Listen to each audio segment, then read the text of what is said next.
Hey everyone, welcome back to the channel. It's Miss Allie. Here's some easy English learning. Today we're going to be learning the verb be, and we're going to be practicing it in the present simple. All right, our objective today is to use the verb be in the present simple with feelings vocabulary by writing our own examples and sharing about ourselves out loud.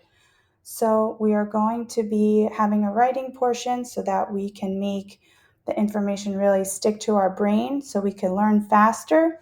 And then we're also going to be practicing some pronunciation and speaking skills towards the end of the lesson. So I like to let my students know where we are in the verb tense of English. So here we are working in the present simple tense for today. It's a great place to start. It makes the most sense, but I like to know where we are and where we are going to be going later on. So materials for today, we're going to need our notebook, a pen, or a pencil to write with, right? Because the more we write, the more we remember. So here we go, jumping in. When to use present simple. So here are some rules. I would write some of these down. All right, so we use them to express habits, general truths, repeated actions or unchanging situations, feelings and wishes. This is where we are going to be focusing on for the rest of the lesson today, feelings. We also use the present simple to give instructions or directions and to express fixed arrangements in the present or future, like an appointment time. So our focus today is to describe a current state of being for you, someone else, or an object.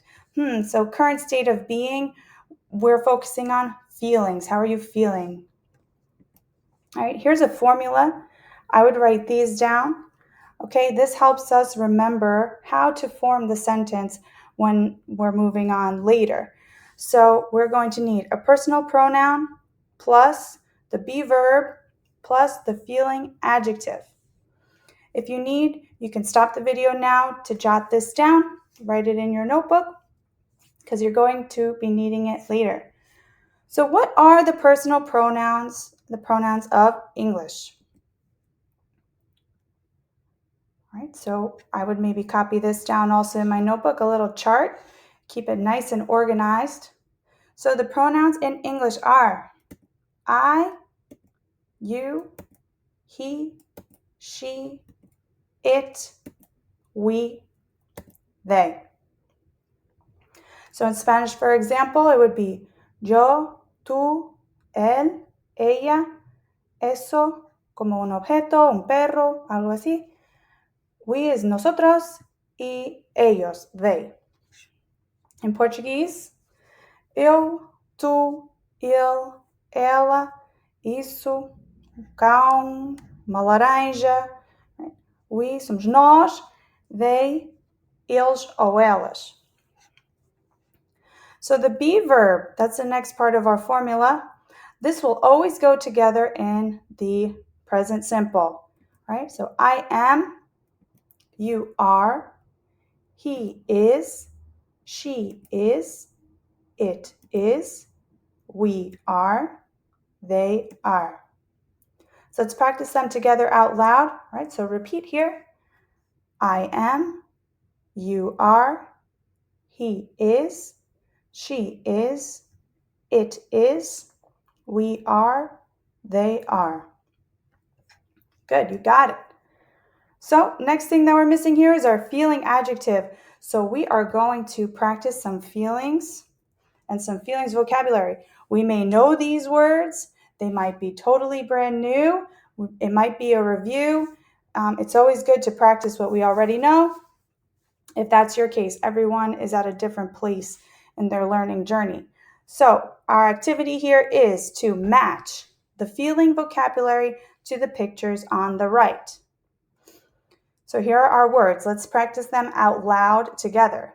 Scared, sad, frustrated, tired, hungry, happy, worried, angry.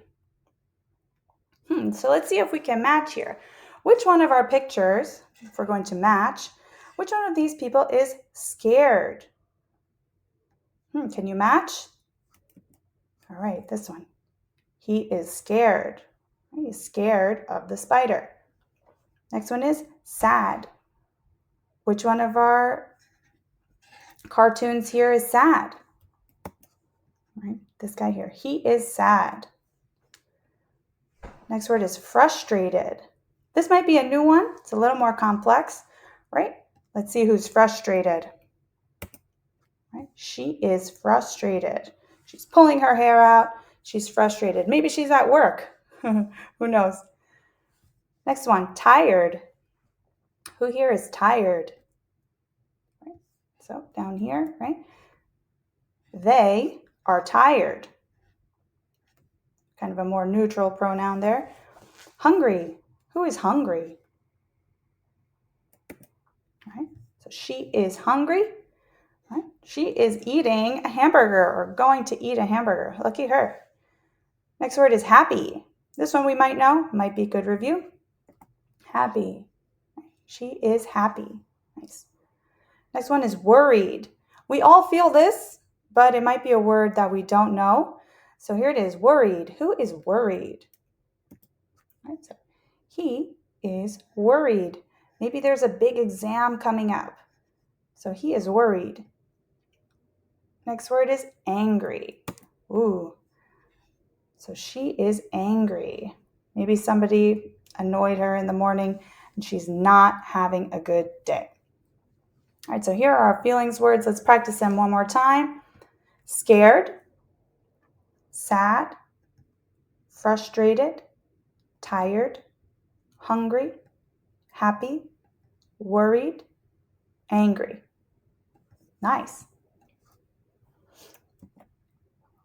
So let's make our own sentences using the formula and correct pronoun. Here's our formula, pronoun plus be plus feeling adjective. So we can choose our pronoun based on our picture. So I'm going to choose this picture right here. So the be will change, right? So he is sad plus his feeling adjective. So this is a complete sentence in English. So congrats if you got this one, right? So I would pause the video here and write, we have 8 words. So use the correct pronoun and correct feeling adjective and correct form of be to write your own examples in your notebook, just like I would do with my students in our classroom. All right, so pause here, take a minute, as long as it takes for you, and come back and we'll go over some answers together.